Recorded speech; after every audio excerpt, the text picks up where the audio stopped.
So Atlascope is a digital tool that we built here at the Leventhal Center in order to open up access and discoverability into one of our most amazing collections. That collection is a set of atlases which document fine-grained urban change in cities like Boston and its surrounding suburbs. They were made originally starting in the late 19th century for fire insurers and other institutions that were interested in the developing city, and they contain an extraordinary amount of detail about buildings, about owners, about urban infrastructure. Now that Atlascope has made it possible to access these atlases with the ease of any other modern map that might be on your cell phone or your computer, it's invited a whole new range of users to be able to get at the amount of information and the stories that are encoded in the atlases. I help out with a lot of our digital mapping projects here at the center, processing new atlas plates and bringing new layers into the tool.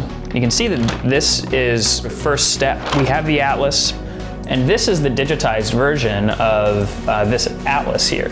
You can see that now we've got all this information available online. You can select an atlas, load it up just by pasting its link.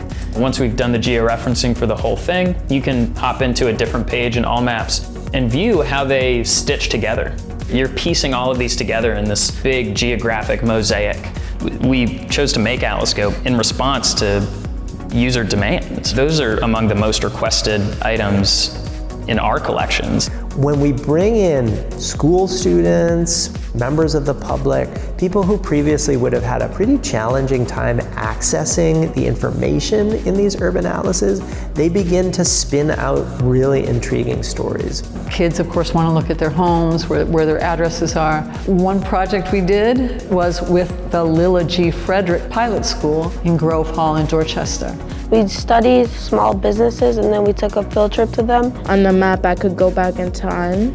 Before Humphrey Street Studios, the building was Dello's Laundromat from 1904 to 1933. In 2019, HSS went up for sale for $3.5 million. HSS is a local landmark that has been here for many years and hopefully many more to come.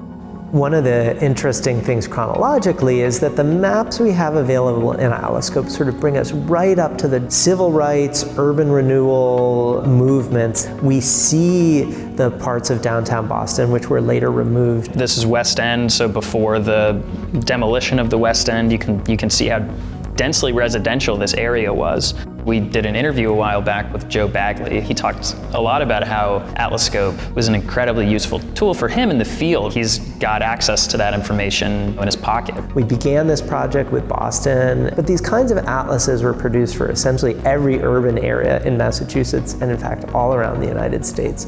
So we're in the process of digitizing and transforming new atlases that bring coverage both of large industrial centers, small towns, into a version of Atlascope that will have much broader coverage of Massachusetts.